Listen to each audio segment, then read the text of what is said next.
चलिए अब खबरें विस्तार से बात करेंगे। काबुल हमले में 13 अमेरिकी सैनिक समेत 73 लोगों की मौत हो गई है और ये हमला तब हो गया जब अमेरिका से लेकर ब्रिटेन, ऑस्ट्रेलिया और फ्रांस जैसे यूरोप के बड़े देश लगातार कई दिन से काबुल एयरपोर्ट पर हमले का अलर्ट जारी कर रहे थे। बुधवार की शाम को हमला हुआ तो उससे पहले सुबह भी खुद अमेरिका ने अपने नागरिकों से काबुल एयरपोर्ट से दूर रहने की सलाह दी थी। तो अब सवाल यह है कि फिर हमला कैसे हो गया? क्या अमेरिका का भी चूक का नतीजा है काबुल में सीरियल ब्लास्ट?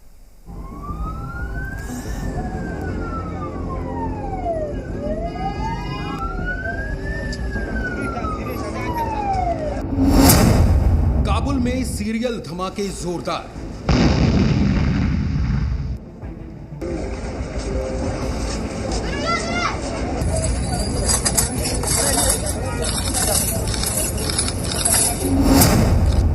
हर तरफ बस लाशें और चीख पुकार।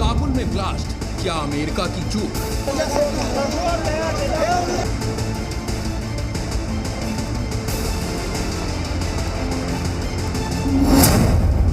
अमेरिकी चूक से आईसिस को हमले का मौका।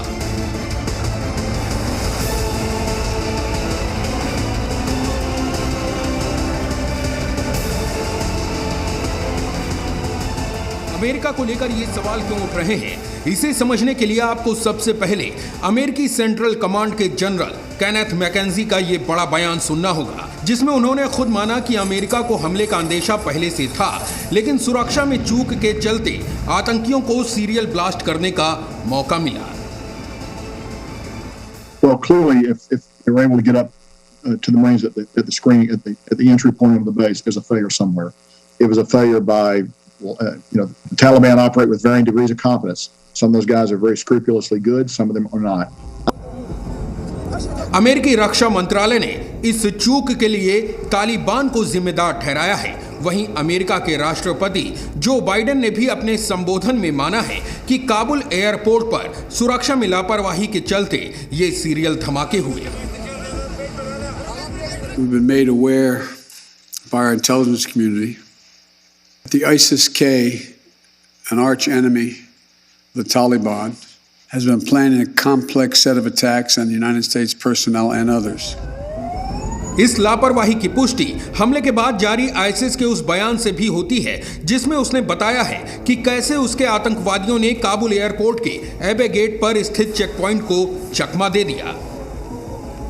ये पूरी जानकारी देने से पहले आपको बता दें कि काबुल ब्लास्ट में एक बंदूकधारी और 2 आत्मघाती हमलावर शामिल थे और आईसिस ने खुद ये बात बताते हुए कहा है कि उसके निशाने पर अमेरिका के सैनिक और एलाइड फोर्स थी।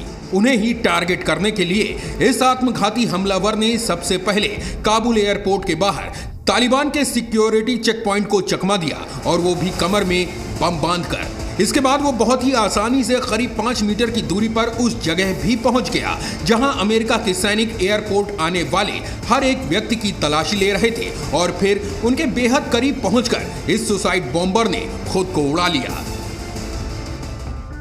हैरानी होती है कि इतनी बड़ी लापरवाही तब हो गई जब रविवार को ही फ्रांस की इंटेलिजेंस ने बाकायदा थ्रेट असेसमेंट जारी करके काबुल एयरपोर्ट पर आईसिस के हमले की चेतावनी दी थी।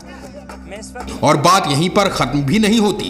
काबुल एयरपोर्ट से पल पल की वर्ल्ड एक्सक्लूसिव रिपोर्ट आप तक पहुंचाने वाले जी मीडिया संवाददाता अनस मलिक को अपने ऑन ग्राउंड सोर्स से यह भी पता चला था कि मंगलवार को आईसिस के 4 आतंकवादी काबुल एयरपोर्ट से गिरफ्तार किए गए हैं और उनकी इस गिरफ्तारी पर तालिबान की दूसरी प्रेस कॉन्फ्रेंस में तालिबान के प्रवक्ता से सवाल भी पूछे गए थे, जिसका उन्होंने कोई जवाब नहीं दिया था। जब ज़बीहुल्लाह मुजाहिद की प्रेस कॉन्फ्रेंस थी ट्यूसडे के दिन, मंगल के दिन, उनसे सवाल भी किया गया लेकिन उन्होंने सवाल का जवाब नहीं दिया। लेकिन हमारे जो ऑन ग्राउंड सोर्सेज थे उन्होंने कंफर्म किया कि कम से कम 4 लोगों को, कम से कम 4 जंगजुओं को जिनको ISKP का बताया जा रहा था, उनको अरेस्ट किया गया था। उसके बाद एक सिलसिलातन हमने देखा कि थ्रेट अलर्ट्स चलती रहीं। काबुल एयरपोर्ट पर हमले का अलर्ट बुधवार की सुबह भी जारी किया गया था और इस बार ये अलर्ट खुद अमेरिका, ऑस्ट्रेलिया, फ्रांस और यूरोप के दूसरे देशों ने जारी किया था, जिसमें साफ तौर पर अपने नागरिकों को काबुल एयरपोर्ट से दूर रहने की सलाह दी गई थी।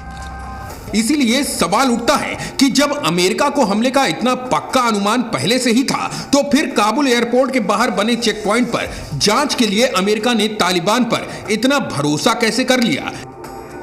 कहीं ऐसा तो नहीं कि 31 अगस्त की डेडलाइन पूरी करने के चक्कर में अमेरिका ने ही बड़ी चूक कर दी, जिसका बड़ा फायदा आईसिस ने उठाया। अनस मलिक, जी मीडिया, काबुल, अफगानिस्तान।